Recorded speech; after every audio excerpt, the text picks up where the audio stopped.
Melbourne, 1942, and a woman applies the finishing touches to her look. She's heading out on the town. Amongst the men she might encounter, GIs arriving daily from America. And one of them is a serial killer with a bizarre fetish. He wants to steal the voices of women he meets. Suddenly, reading the paper in the morning, there would be, alongside news of the latest developments in the war, news of the latest attack upon a woman. Is it a New Jersey man who's been seen lurking in the shadows near tram and train terminals? Private Eddie Leonski cuts a perplexing figure, often drunk and bizarrely talking in a high-pitched tone. It was this voice, this softness that he wanted somehow to have, this thing that he kept emulating himself, soothing himself with these voices. 3 women are dead and detectives are sure there will be more victims, unless they can get inside the mind of a serial killer.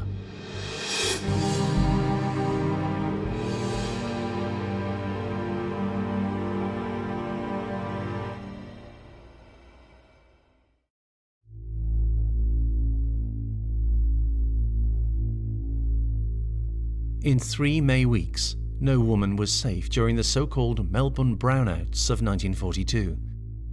It created a city of shadows, of frightening corners. With the lights doused or dimmed to make life hard for Japanese bombers, 3 women had been snatched, stripped, strangled, left for dead. Melbourne was a city at war, but the danger was from a friend at home, not the enemy abroad. Already known for his heavy drinking and sexual abuse of a woman at home in New Jersey, Private Eddie Leonski arrived in Australia at a time when relations between the Allies were not always what the authorities wanted. More troops for the American Expeditionary Force in Australia. Armed convoys winning the game of hide-and-seek with enemy fleets. Rumours abounded about GIs running off with the wives of Australian diggers or soldiers. Complaints were common of the Yanks being overpaid, oversexed, and overhere. To some, the American troops seemed exotic creatures. Hollywood looks and accent, better fed, and certainly better paid. And where were the Aussie boys? Spilling blood on foreign soil, while these Americans were on a cushy posting and not even seeing action. Certainly when a Melbourne girl went out on the town, it was likely she'd meet a GI. Mrs. Ivy Violet McLoud went out on Saturday, May 2nd. Around 5 o'clock, she went to see a friend with whom she stayed until 8.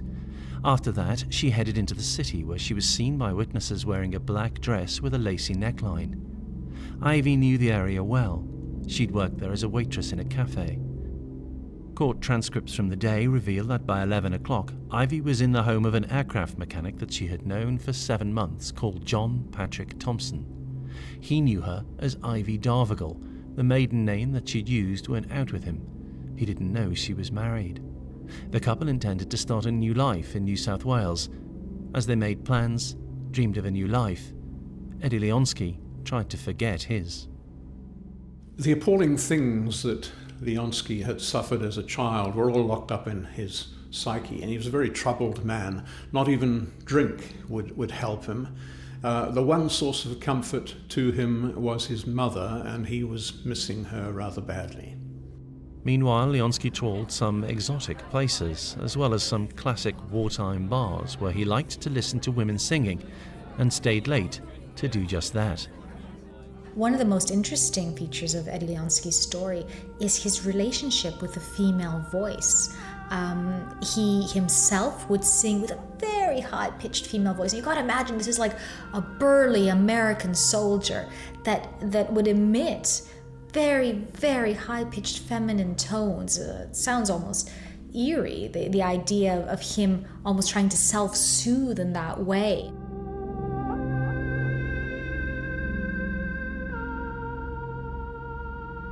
Across the street from where Eddie Leonski was leaving a bar, Ivy was saying goodnight to John Thompson.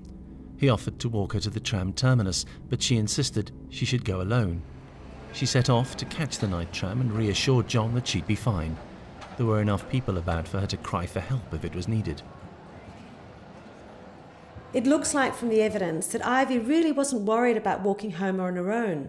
She went off into the wee small hours toward the tram and didn't really want somebody to accompany her. Perhaps it was because she was a married woman and didn't really want to be seen with a man. As she left the house in the Albert Park area of Melbourne, she may have caught a glimpse of an American GI, obviously drunk, walking away from the Bleak House Hotel. Or perhaps she didn't see him. It was 2:30 a.m. in the brownout. It wasn't easy to see friend or foe, Australian or American. Her tram was due at 2:45, just 15 minutes to wait for her ride back to East Melbourne. Eddie Leonski approaches her, asks if they can talk. He likes the sound of the voice of a woman. At some point, she must have become frightened. She has every reason to be.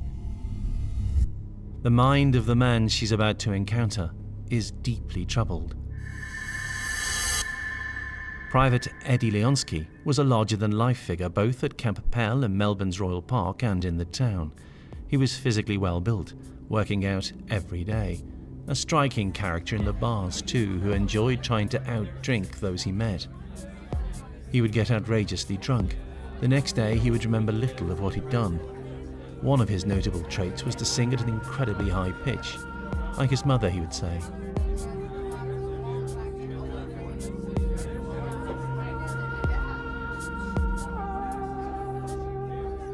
Alcohol and the Leonski family did not mix well. Indeed, there was much about the Leonskis that few knew about. Eddie was one of 4, 2 brothers and a sister, born to immigrant parents in New Jersey. He was considered the good one. Eddie Leonski's dad was an alcoholic who regularly beat up not only Eddie, but his other 2 brothers as well. So he would have grown up in that very violent environment. In fact, his mom tried to save herself and her kids from it by getting a divorce. But then what happens? She marries another guy who's just as violent, who beats up Eddie again. So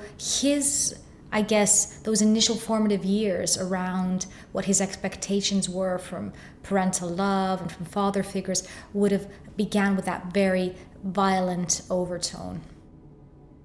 Perhaps not surprisingly, given such a tortured family background, Eddie Leonski himself showed 2 distinct personalities. Interestingly, when Eddie was sober, he was described as a really good soldier and a good guy, very affable and kind. But when he drank, things changed. And when he drank to excess. He was an obsessive when it came to drinking. He drank just to get drunk.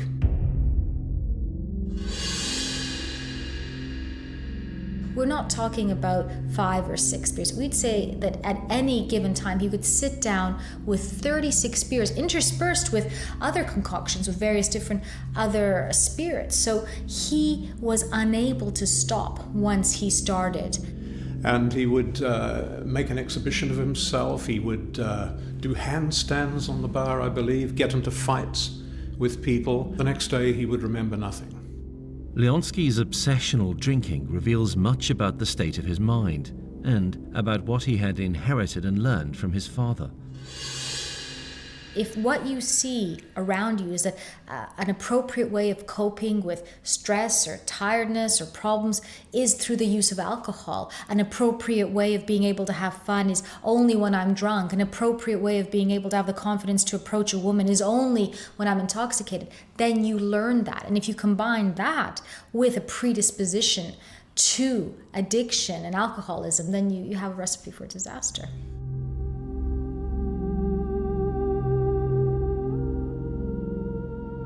Eddie had been bullied in his native New Jersey when a child and taunted for being a mother's boy. Leonski's mother was heard by neighbours singing the teenage Leonski to sleep, perhaps explaining his other obsession, the sound of a woman's voice. Eddie would have seen this almost continuum from an idealized mother with a soft, sweet voice that would be there to save him, and then a very, very aggressive father that he had to hide from.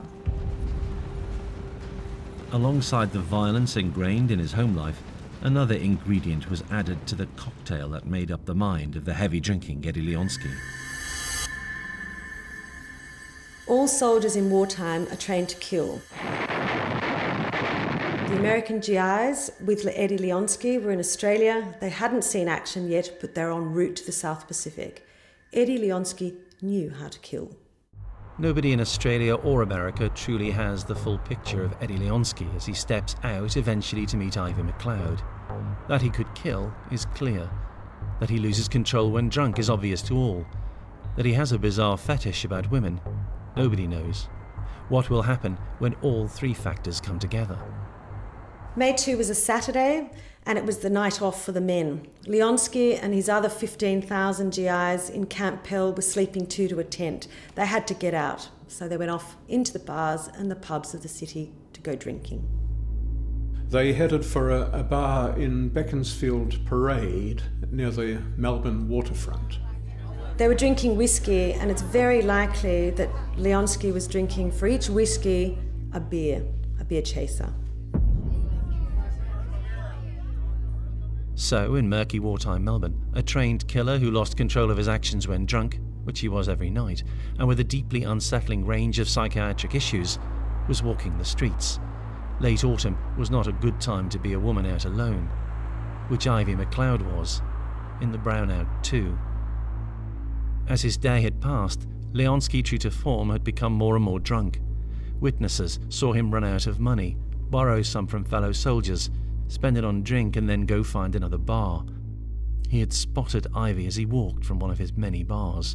As she considered heading home to East Melbourne, she was oblivious to the danger presented by the tortured mind of Private Eddie Leonski.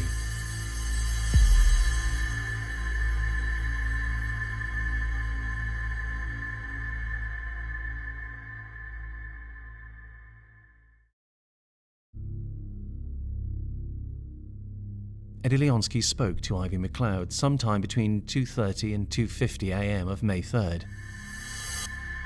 Hours later, a grim discovery. Just before light on May the 3rd, a barman at the Bleak House Hotel, where Leonski had almost certainly been drinking, bent down to pick up something from the floor. Opposite the hotel, he looked across and thought what he saw was a shop mannequin. Then he saw an American GI walking away, so he went over to the doorway to take a closer look. It was a dead body, and I think that's where the nightmare that Australians are waking up to really begins. Ivy was found naked, her clothes strewn around everywhere, and was only wearing her belt, presumably because they couldn't get it off or didn't want to. A barman, Harold Gibson, rang the police from inside the hotel. He picked up 2 bags and covered Ivy's body to protect her modesty. People were beginning to set off for work. He didn't want them to see the body. So was it Leonski? He'd been drinking that day and that night, but there was no record at that point of him ever attacking anybody, and it wasn't even really clear that there'd been a murder. No records of attacks on women in Australia may be, but American GIs had all sorts of backgrounds that the Australian authorities knew nothing about. Leonski had in fact almost been thrown out of the US Army for assaulting a woman in America. Though naked, an autopsy revealed that Ivy had not been sexually assaulted. Detectives assumed murder, but at first couldn't be certain. As for the American military authorities, on hearing the report of the witness, they simply refused to cooperate. How, in the brownout, could anybody see what nation's uniform the soldier seen running from the scene was wearing? It was an absolute mystery. At that point, nobody suspected or even thought of suspecting Eddie Leonski. The first person who went to talk to the police was John Thompson. But in actual fact, the way they made it sound was as if he was a suspect, but he'd been asleep all night and he didn't even know about the murder until his landlady told him the next morning. The police had found evidence in Ivy's purse to lead them to discover her identity. They released the information, and the man she had spent that Saturday evening with contacted the police to tell them everything he knew. Another witness came forward saying that she had been approached by an American soldier that same evening. He'd asked her to go skating. She had refused, upon which, amazingly, the soldier simply said she was lucky. he'd planned on killing somebody that night. Australian detectives had heard enough to suspect an American soldier was involved in the death of Ivy McLoud. A few days later, medical investigators confirmed that Ivy had indeed been murdered. Her skull had been fractured, probably whilst she was being strangled. Melbourne had a murder on the loose, and the evidence suggested that it was an American soldier. Now remember, in those days there was no DNA evidence, there were no CCTV cameras, they certainly didn't collect evidence in the forensic way that we did today. And add that to the fact that there were 15,000 American soldiers in the city. And the American officers in charge were not in a hurry to help the Victoria authorities, which meant that the full story of the murders of the 3 Australians in 1942 has only recently come to light. Court documents, now digitised, tell how Leonski was allowed to walk freely around Melbourne, even though he had actually confessed to strangling a woman when talking to a fellow GI.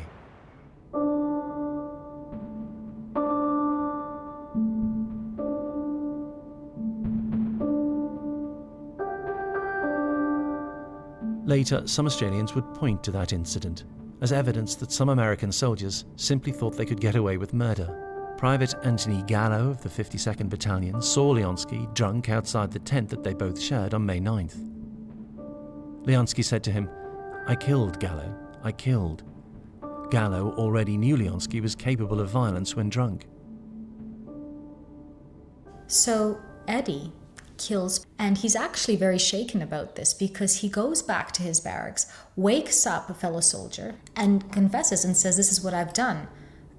Gallon doesn't believe him, thinks, okay, go back to sleep. This is ridiculous. But actually, this really had happened, and I think he, to some extent, may have been as surprised about what happened. He must have been coming down from what happened and needed to speak.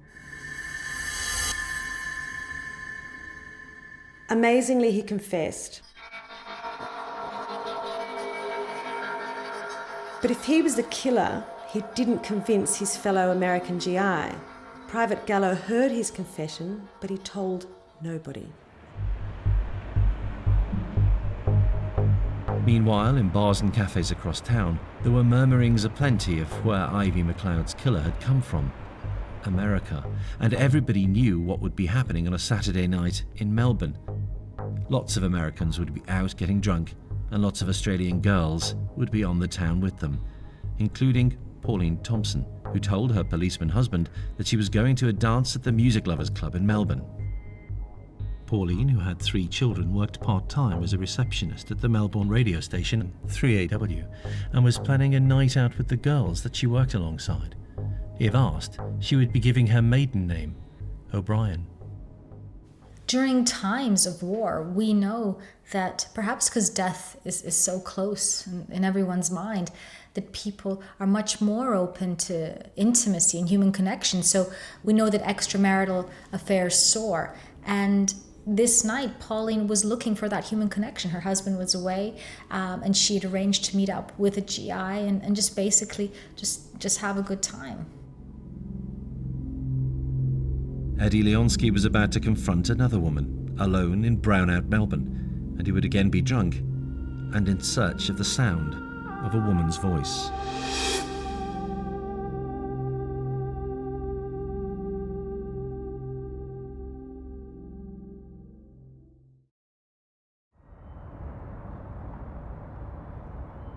Pauline Thompson was planning on meeting an American GI before going on to a dance club in Melbourne, but he was so late she went on to the Astoria Hotel bar.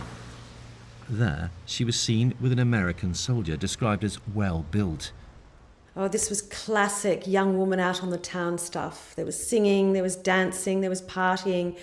She loved gin and orange, loved gin and orange.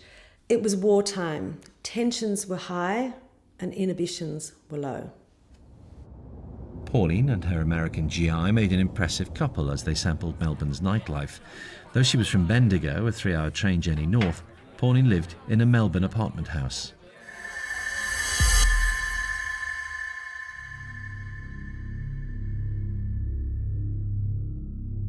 Pauline Thompson was to die that night, May 9th. Her body was discovered on the steep steps outside of her home the following morning. It was precisely a week since the discovery of the body of Ivy McLoud. She, like Pauline, had been strangled. The second murder really struck terror into the community. It was revealed that the victim had been seen in the company of an American soldier, and she'd been stripped of her clothes and she'd been strangled.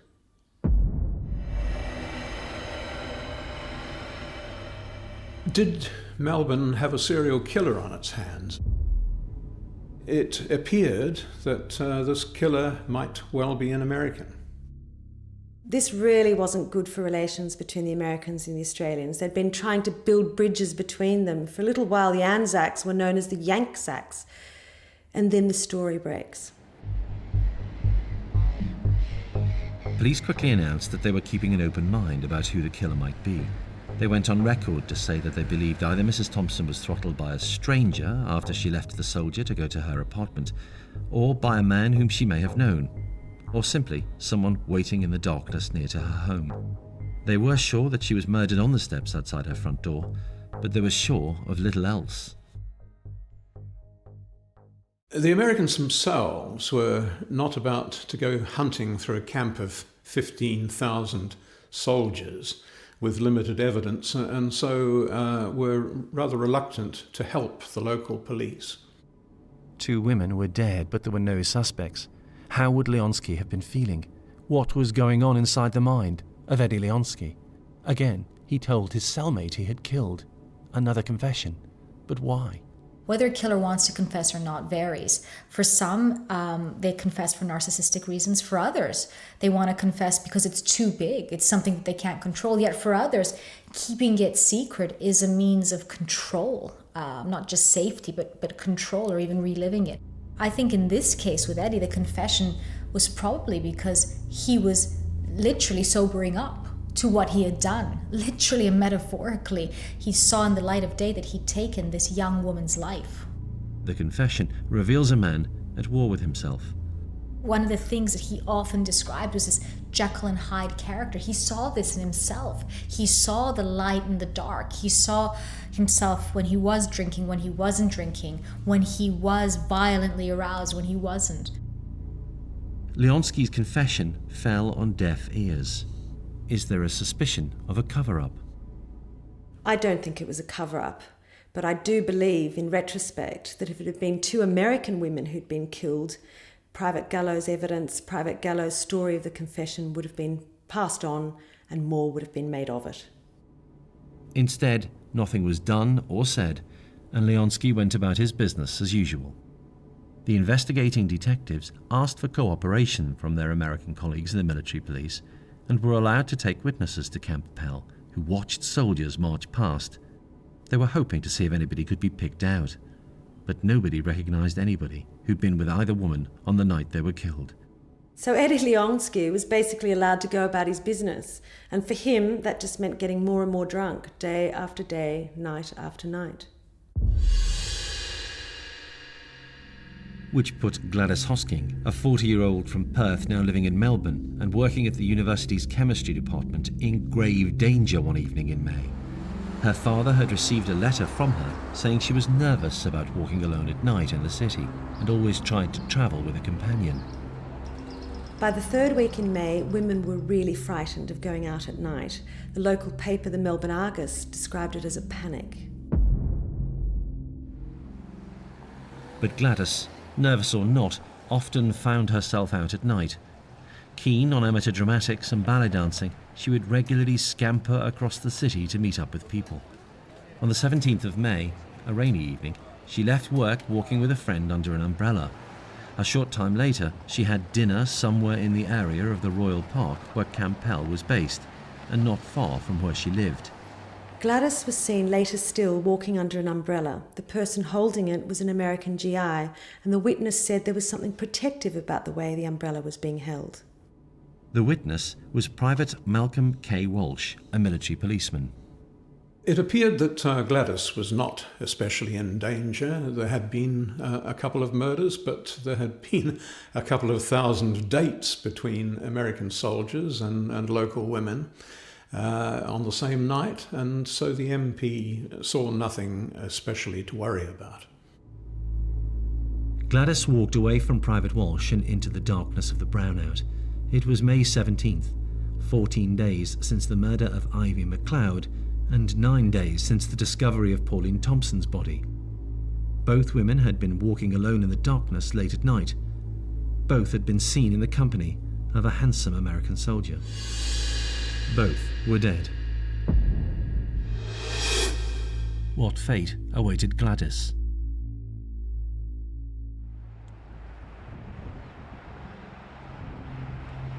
Melbourne was experiencing a wet and windy May in 1942, and the arrival of thousands of soldiers to the Royal Park had left the area very muddy. In the early hours of the 18th, Eddie Leonski was stopped by an Australian soldier who was guarding military equipment. The guard couldn't help but notice that he was covered in mud, head to toe. Then Leonski asked him for directions back to Camp Pell, Area 1. He seemed drunk, agitated, almost frantic. He was crying and speaking in an unworldly, high-pitched voice. The voice he reverted to when he was drunk is telling. Leonski was a man hugely influenced by an overprotective mother who sang him to sleep to soothe his anxiety in the face of a drunken, violent father. He was obsessed with women's voices, and on that night he was talking to people using a woman's voice. When he eventually got back to his area, a guard told him to go and wash himself. He was so dirty. He told his tent mate that he'd fallen in mud. Private Marcel A. Jasinski of Company B of the 52nd Signal Battalion of the US Army was stationed at Camp Pell along with Leonski. He remembered seeing Leonski entering the latrine and asking, "Where the hell have you been?" He just looked as if he was in a daze, he told friends. On the other side of the park, a gruesome discovery was about to be made.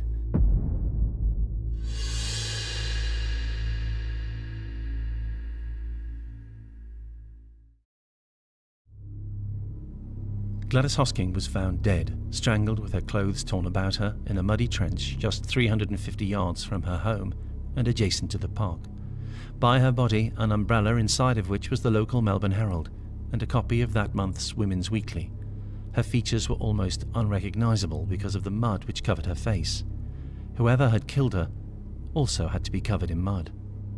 There was no way that Leonski could not be connected with Gladys Hosking's murder.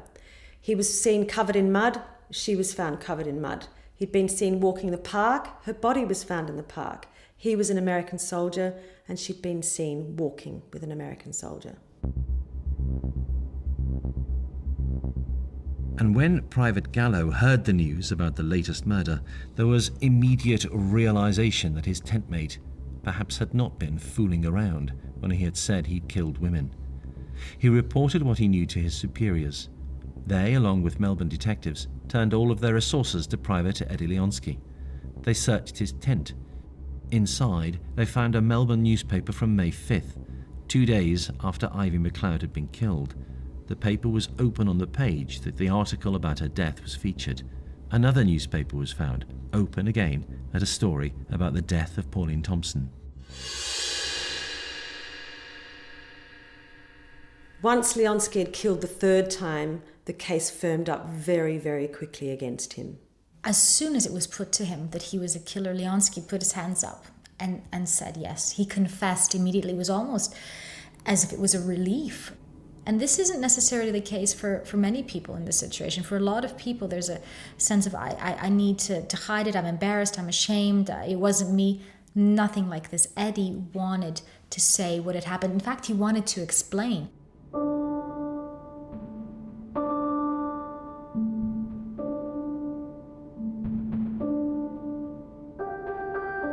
Ivy McLoud, Pauline Thompson and Gladys Hosking had indeed been strangled by Leonski, who had appeared to all of the women as an amiable American before becoming an assassin.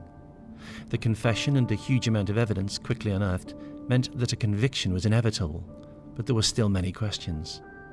Firstly, there was a very important point. Should he be tried in an Australian civil court or should he be tried in an American military court? And of course, there was this very pressing question about whether or not Leonski was sane and he could be tried as a sane person. The system was in uncharted territory. The politicians wanted the case tried in local civil courts, but this was a soldier under the jurisdiction of a foreign power, albeit an ally. General MacArthur himself, leader of the Joint Services Command in the South Pacific, became involved. There was a real threat that anti-American feelings could get out of hand. He wanted Leonski tried by Americans, convicted by Americans, and almost certainly executed by Americans. The Australian authorities gave way, still the only time a killer on Australian soil has not been tried by an Australian court. It's not possible to consider this case without also considering world events. At this point, Ivy, Pauline and Gladys are part of a bigger story. Melbourne, part of a theatre of war. Leonski is a man few want to hang around. Is the Brownout killer expendable? This was a problem that MacArthur just didn't need. The push against the Japanese had begun. Air raids were planned against Timor, about 600 miles north of Darwin. Anzacs and Americans were fighting side by side as the push against Burma was being planned. It was clear that this is something MacArthur just did not need. Leonski had one chance. A young counsel who would go on to be a major figure in United States legal and political circles was appointed to defend Leonski. Ira C. Rothgerber would go on to distinguish himself as a tough Denver lawyer and to work for President John F. Kennedy. He was no shrinking violet. This was this young man's first major defence case, and the person he was defending was facing the death penalty. It wasn't going to be a speedy trial. He was going to take his time, and he was going to be tenacious. Because of this question of his sanity, Leonski is seen by a psychiatrist in Melbourne, who actually goes on to say that he found him very friendly and actually in quite a good mood. Didn't in fact think he had any issues around sanity, that he was very sane, and in fact made the point that it was only when his mother was mentioned that he began to seem agitated, as if the biggest issue for Eddie was that his mom didn't find out he'd done something bad. That was the most important thing for him, which then begs the question, if he was being seen by a psychiatrist today, would the same questions have been asked? Psychiatry and psychology have evolved since then. We know more. And one has to wonder if there would have been more of a case made about his ability to take full responsibility over his actions. Rothgerber probed and pushed for evidence of insanity and instability. Why would Leonski get so drunk and lace alcoholic concoctions with such bizarre ingredients? Whiskey and beer with tomato ketchup, milk, mustard and gin. Why would he sing in a woman's voice? Why would he talk in general conversation using a woman's voice? And why would he always give the same reason for killing his victims? So when he goes on to explain what happened, for example, with the first victim who was found with the belt, he makes a point of saying, I couldn't get the belt off. Just so you understand, it was her voice I wanted to take. And this happens with each and every victim. He goes on to explain that it was this voice, this softness that he wanted somehow to have, this thing that he kept emulating himself, soothing himself with these voices. Would the court-martial agree that Leonski was insane? If it did, it would mean Leonski would not face the death penalty. Now, Rothgerber felt very passionately that he shouldn't be held completely accountable, that his faculties were in fact compromised. And he refers to the psychiatrist's report and says, look, yes, you've said that he's a psychopath, but also you've made the point that it was because of the alcoholism, that if given the same situations, he could do this again. And if that's the case, can he in fact be held accountable? And he actually campaigns very, very strongly in the hopes that that this soldier won't meet the fate that was in front of him, which was the death penalty. That expert conclusion was followed by two more, and all three concurred. They decided he was bad, not mad, and if allowed, he would do it again. After the 4-day trial, the members of the court-martial required only 40 minutes to reach a verdict. Leonski was ordered to stand before the president's table. He turned to Ira Rothgerber and asked if he could hold his hand. The pair stood, holding hands. 1 out of 4 of all of the jurors believed that he was in fact insane. If the court were to split down the middle Leonski might escape the death penalty. Nobody from the families of the murdered women was present at the court-martial. Such niceties were not observed in wartime. The president told him, "Leonski, it's my duty to inform you that this court, in closed session and upon secret ballot, with 3/4 of the members present concurring, found you guilty of all charges. I have to inform you also that this court, with all of its members concurring, sentences you to be hanged by the neck until you are dead."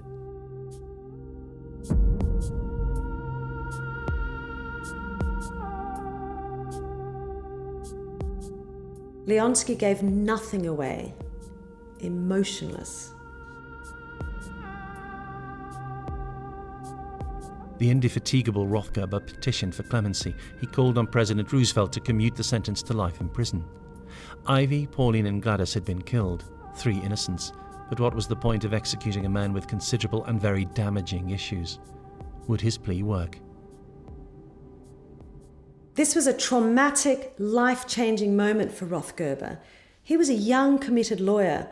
It was his first defence, and the man he was defending could face hanging.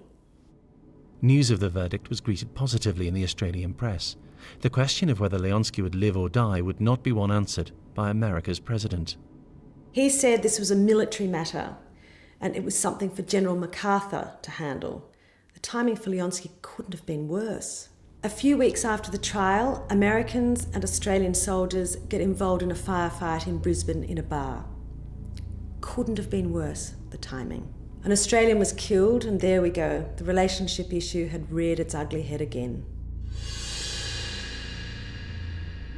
General MacArthur never admitted it, but he wanted the story to end. He was determined to stamp down on anything that might drive a wedge between the Australians and the Americans. Leonski, the serial killer, would not have his life spared. MacArthur was in no mood to do anything other than serve military priorities. So in the end, Eddie Leonski, abused child, damaged man, killer, is sacrificed for American-Australian relations.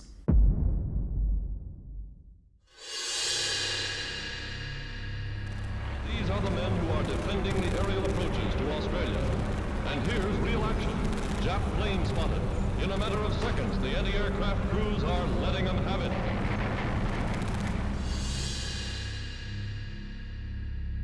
Leonski was moved to Melbourne's Pentridge prison on November 9th, 1942.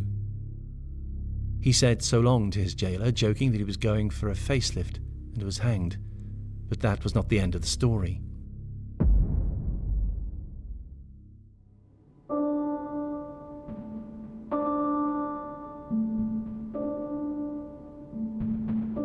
The terrible deaths of Ivy, Pauline and Gladys would end up changing American law forever.